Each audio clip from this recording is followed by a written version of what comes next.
Salut à tous, c'est Linux, on se retrouve sur Rap Foot pour une toute nouvelle vidéo spéciale Mercato du PSG. Les infos, les rumeurs, les derniers potins, ça se passe ici.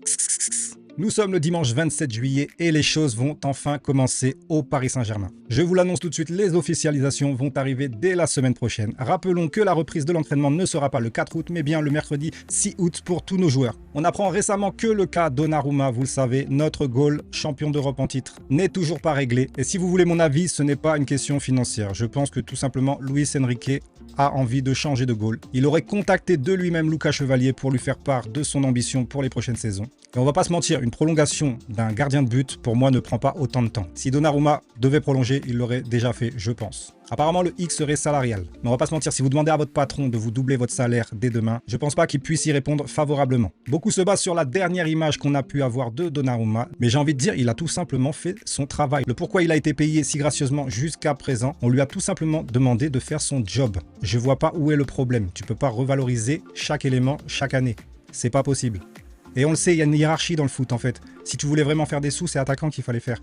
C'est milieu de terrain, les défenseurs, les gardiens, malheureusement, mais c'est une hiérarchie dans une équipe, dans un groupe, dans la vie de tous les jours. Il y a des gens qui sont cadres, il y a des gens qui sont en dessous, il y a les ouvriers et ainsi de suite, c'est normal. Pour moi, il n'y a rien de choquant à ce que le PSG campe sur ses positions. Ils ont une nouvelle pratique au niveau des contrats. Si Donnarumma voulait vraiment jouer à Paris, il aurait accepté les conditions. Les conditions étaient que une part fixe et une part variable. 2 tiers de fixe, 1 tiers de variable. Didio a peur de quoi, sincèrement? S'il a confiance en ses qualités, s'il est capable de refaire une saison comme il vient de la faire, il est où le problème à accepter ce genre de deal, sincèrement? On parle de gens qui gagnent des millions chaque année. C'est pas nous qui gagnons entre 2, 2005, 3000, peu importe. On nous dit 2 tiers de fixe, 1 tiers de variable. Oui, effectivement, on peut se poser la question. Financièrement, t'es bien, je sais pas. La soupe est bonne, la cantine est bonne à Paris. Mais bon, pour moi, ce n'est pas le PSG qui joue au con, c'est bien Didio, malheureusement. Je trouve, de mon avis, Didio Donnarumma est un très bon goal. Top 5 mondiaux. Mais cependant, je n'oublie pas son inconstance. Une carrière en dents de scie, capable de nous avoir tapé la meilleure saison de sa carrière. Et 2025-2026, on peut retrouver le Didio qu'on déteste. On attendait faire une boulette et en se disant la prochaine cagade comme ça, c'est fini, il faut parler goal, nanana, il faut parler mercato, il faut prendre quelqu'un d'autre. Didio, malgré toutes ses qualités, il est capable de faire des boulettes.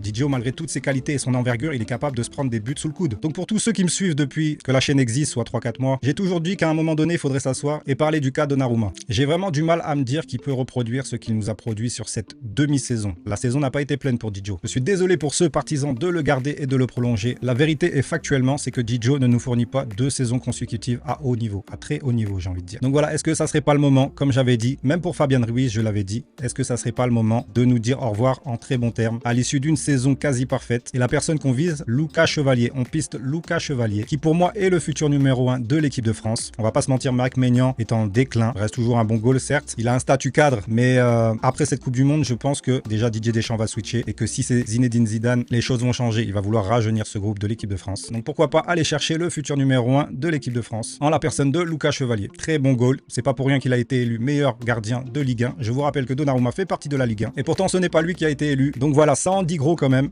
J'ai été voir pas mal de stats au niveau de ces 2 goals et à ma grande surprise, ils se valent en fait. Le seul avantage que Donnarumma a, c'est sur les pénaltys. Lucas Chevalier n'a rien à envier à Didio sur sa ligne, dans les sorties aériennes, dans la vision du jeu et je crois même qu'il le surperforme niveau balle au pied. Tout ce que veut Luis Enrique. C'est pas pour rien qu'il a pris les devants et l'a appelé directement. Honnêtement, il y a des red flags. Luis Enrique qui prend son bigot, qui appelle les joueurs. À chaque fois qu'il a appelé un joueur, le joueur a signé au Paris Saint-Germain. Et vu le poste qui est ciblé, le PSG veut tout simplement faire autrement. D'abord recruter Lucas Chevalier, ensuite s'occuper de Didio Donnarumma. Il faut pas se mentir, c'est un poste à part, un poste unique. Généralement, un gardien titulaire fait 95% des matchs d'une saison et on ne doit clairement pas se tromper. Vous le savez déjà, moi, ma piste était Diogo Costa, qui je trouve est beaucoup plus expérimenté que Lucas Chevalier. Néanmoins, si tu me parles d'avenir et d'image d'un club français qu'est le Paris Saint-Germain, la piste Lucas Chevalier est une évidence. Donc voilà, sur ce point, moi je vous dis clairement, je pense que Didio Donnarumma va se trouver une nouvelle destination, un nouveau challenge. Galatasaray est dessus, je pense que c'est une piste froide. Malgré la faisabilité, je vous rappelle que Galatasaray a hérité de 300 millions suite à la vente d'un terrain. Voilà pourquoi vous les voyez partout dans tous les médias et se lancer sur des pistes comme Osimhen assez onéreuses à 75 millions. Et tout nouveau riche pour une saison. Ils font partie désormais des équipes qui pètent les clauses, tout simplement. Néanmoins, comme j'ai dit, c'est une piste froide. Les vraies pistes chaudes sont les 2 Manchester. City et United sont vraiment dessus et j'ose espérer que si transfert il devait y avoir lieu, ça serait plutôt du côté d'United. City, un concurrent direct pour la Ligue des Champions. United, on le sait, cherche à se débarrasser d'Onana et il leur faut absolument un gardien compétitif pour la saison prochaine. Cependant, pas de Coupe d'Europe pour eux. C'est un argument qui pèse dans la balance au niveau des choix des joueurs, effectivement. Néanmoins, si c'est du salarial qu'il voulait, il aura vraiment ce qu'il veut là-bas. Le salaire à 15 millions, il peut l'avoir, il n'y a pas de souci. Donc voilà, pour terminer sur ce chapitre, est-ce qu'il y aura un chevalier au Parc des Princes? Les prochains jours vont parler d'eux-mêmes. Vous verrez, dès la semaine prochaine, je pense que les choses vont se décanter et enfin le mercato du PSG se déclencher. Sans transition, je vais vous parler d'Ilyas Zabarni, les dernières infos à ce sujet et aux derniers échos, l'affaire serait conclue avec Bournemouth. Donc moi, vous le savez, ça fait un mois que je vous dis qu'Ilyas Zabarni sera bien joueur du Paris Saint-Germain et l'affaire devrait être officielle avant la reprise de nos joueurs, à savoir avant le 6 août. D'ailleurs, ça sera la première officialisation hormis Renato Marin, mais ça serait la vraiment première officialisation d'un joueur majeur pour notre effectif. Bournemouth a enfin laissé du lest et a avancé sur ses pistes de remplacement et le PSG de son côté a formulé de meilleurs bonus tout simplement. Je vous ai dit, cette affaire se joue à 10 millions près et vous le savez très bien, pour le PSG, c'est absolument rien. Donc je reconfirme dans cette vidéo, Ilyas Zabarni deviendra joueur du Paris Saint-Germain dans les, disons,